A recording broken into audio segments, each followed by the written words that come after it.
வணக்கம். தமிழ்நாட்டுல அடுத்த சில வாரங்களுக்கு வானிலை எப்படி இருக்க போகுதுன்னு தெரிஞ்சுக்கணுமா? வாங்க இந்த முழுமையான ரிப்போர்ட்டை அலசி ஆராய்ஞ்சிடலாம். சரி, வாங்க நேரா விஷயத்துக்கு போயிடலாம். எல்லாருக்குமே மனசுல ஓடுற ஒரே கேள்வி, மழை வருமா இல்ல வெயில் அடிக்குமான் தான். பதில் என்ன தெரியுமா? ரெண்டுமே இருக்குங்க. முதல்ல இப்போ நம்ம தமிழ்நாட்டுல பொதுவா வானிலை எப்படி இருக்குன்னு ஒரு பார்வை பார்த்திடலாம். இப்போதைய நிலவரத்தை பார்த்தீங்கன்னா ஒரு சின்ன கான்ட்ராஸ்ட் இருக்கு.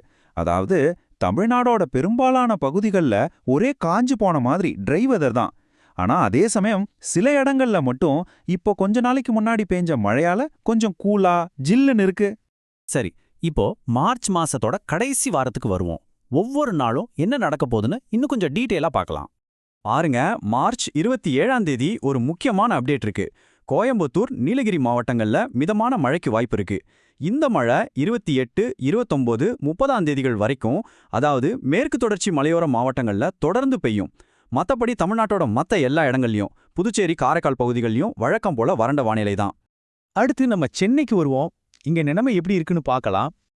சென்னையில வானம் லேசா மேகமூட்டத்தோட இருக்கும். திடீர்னு சில இடங்கள்ல மிதமான மழை வரதுக்கு ஒரு சான்ஸ் இருக்கு. டெம்பரேச்சர் விஷயத்துக்கு வந்தா வெயில் கொஞ்சம் ஜாஸ்தியா தான் இருக்கும். அதிகபட்சமா 35 டிகிரி செல்சியஸ் வரைக்கும் போகலாம். அதே மாதிரி நைட்ல குறைஞ்சபட்சம் 24 டிகிரி இருக்கும். சோ பகல் நேரத்துல நல்லாவே உஷ்ணமா ஃபீல் பண்ணுவீங்க. அடுத்தது ஒரு முக்கியமான விஷயம் நம்ம மீனவ நண்பர்களுக்காக. அவங்களுக்கு இப்போதைக்கு எந்த ஒரு எச்சரிக்கையும் இல்ல. அதனால அவங்க பயப்படாம வழக்கம் போல கடலுக்கு போகலாம். சரி, மார்ச் மாச கடைசி வரைக்கும் ஓகே. ஆனா அதுக்கப்புறம் வரப்போற ஏப்ரல், மே மாசங்களோட கதை என்ன? வாங்க அந்த லாங் டேர்ம் ஃபோர்காஸ்டையும் பார்த்துடலாம். இங்க தான் நம்ம ரொம்ப கவனிக்க வேண்டிய ஒரு விஷயம் இருக்கு. வரப்போற 2 மாசத்துல தமிழ்நாட்டுல வெப்பம் ரொம்ப ரொம்ப அதிகமாக போகுது. ஒரு வெப்ப அலைக்கான எச்சரிக்கைனே சொல்லலாம். இது சும்மா ஏதோ சாதாரண வெயில் இல்லங்க.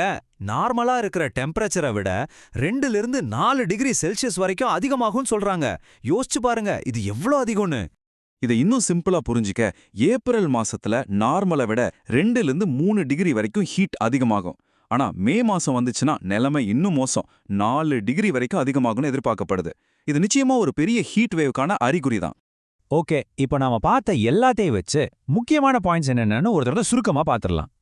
சிம்பிளா சொல்லணும்னா, இப்போதைக்கு மேற்கு மாவட்டங்களுக்கு மட்டும் கொஞ்சம் மழை இருக்கு. சென்னையில மேகமூட்டம் இருக்கும். டெம்பரேச்சர் 35 டிகிரி வரை போகும். மீனவர்களுக்கு எந்த எச்சரிக்கையும் இல்ல. ஆனா இது எல்லாத்தையும் விட பெரிய விஷயம், ஏப்ரல் மே மாதங்கள்ல வரப்போற அந்த பெரிய வெப்ப அலை தான். நார்மலை விட 2லிருந்து 4 டிகிரி வரையும் அதிகமாக போகுது. எல்லாரும் ரொம்ப ஜாக்கிரதையா இருக்கணும்.